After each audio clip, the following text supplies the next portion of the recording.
lang talaga. So yung kabilang gauge na yon, ang tawag doon ay RPM or tachometer. Okay, yan yung gauge na maliliit. So yan, dyan mo naman mamamonitor yung acceleration or pagpipress mo ng gas pedal. Okay, so di ba running ang engine natin ngayon? So pag running ang engine, naka-idle siya ngayon, above 0 siya. Pag patay yung engine, nasa 0 yung pointer. So ngayon, ipapatry ko sa iyo na mag-press ng gas pedal, konting-konti lang, no? Konti lang. Tapos bibitawan mo kaagad. I-monitor lang natin kung saan umabot yung pag-press mo ng gas pedal. Okay? Ito, yan, nandito. Konti lang, ha? Tapos bitawan mo kaagad. Konting-konti lang. Bitaw na. Okay. Saan umabot? 4. Okay, so yung mga number na yan, times natin ng 1,000. 4,000 RPM ang nangyari. Okay. So mayroon tayong ideal na RPM sa pagpipress ng gas pedal. At least maglalaro lang siya ng mga 2,000 to 2.5 hanggang 3. So, 1,000. Kasi ma'am, kung imamatch natin yung ating acceleration, let's say 2,000 to 2.5, kung tumatakbo yung kotse natin, pwede siyang tumakbo ng 60 to 80.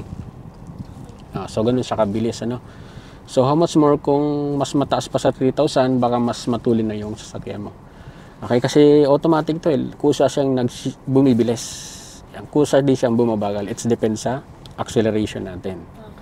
So, yun ang automatic. May gusto kang itanong sa mga gauge? Wala na. Tanda na, kung titingin sa gauge, sulyap lang. Okay. Huwag tatagalan. Laging ang focus ay sa daan. Malayo ang tingin, ha? Huwag titingin dito sa malapit. Kailangan malayo. Okay. So, yan. May gusto kang itanong dyan? Wala na. Wala na. Okay. Punta tayo sa mga pedals. Yan. So, bago tayo mag-move, explain ko muna sa iyo yan para hindi ka mahirapan dyan. Sa mga pedals na yan, meron lang tayong brake at gas. Ito po ang brake. Yes, yan ito yung gas. Yan. Ngayon, ang gagamitin mong paa dyan, ma'am, is kanang paa lang. Ito lang po. Yung kaliwang paa, nagpapahinga doon sa footrest. This one. Yan. Or pwede naman dito kung saan ka komportable. Basta malayo sa pedal, no? Baka kasi magamit, no? Okay. Iba kasi yung pressure ng kaliwang paa. Okay? So, ngayon, ang gamit ng brake pedal, lagi mong tatandaan, yan ay pang pa-slow down at pang patigil, pang pa-stop. Kunwari, intention mong magbagal, no? So, brake pedal ang gagamitin mo. Gently lang, dahan-dahan, konting-konti lang. Kumbaga, dampi lang. Okay? Para mag-slow down. Ngayon, kung intention mo naman tumigil, hindi naman yung tipong tatapakan mo ng mabilis, no? So, dahan-dahan pa rin. Saka ang laging nauna dyan, laging unahin mo ang pag-slow down. Okay, pag mabagal na, so saka magde-decide na mag-stop. Ayun. Sa gas naman, ang trabaho ng gas pedal natin, to accelerate. Ayan. To increase speed. Ayun lang. Kung gusto mong mag-slow down, bibitawan mo yung gas, lilipat mo sa brake pedal. Kaya ang footwork ng mga paa dyan, ganito. Sideways lang. Okay? So yun, may gusto kayong tanong sa mga pedals? Wala, sure. Okay, punta tayo dito sa gear. Yan.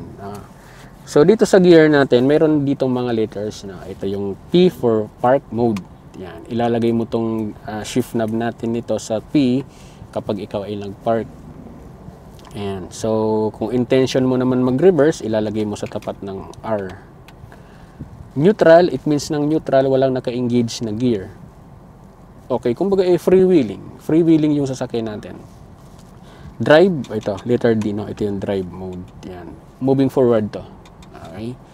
So, mayroon tayong aim mode or manual mode kung tawagin. So, optional lang naman yan. Madalas na ginagamit ay drive mode.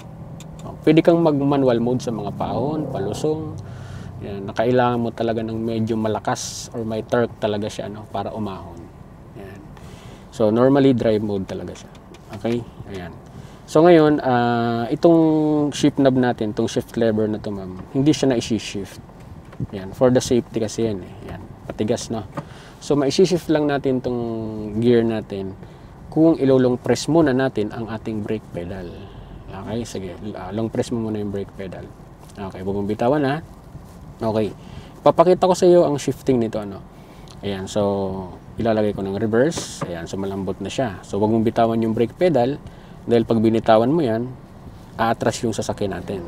Okay, yan ang reverse.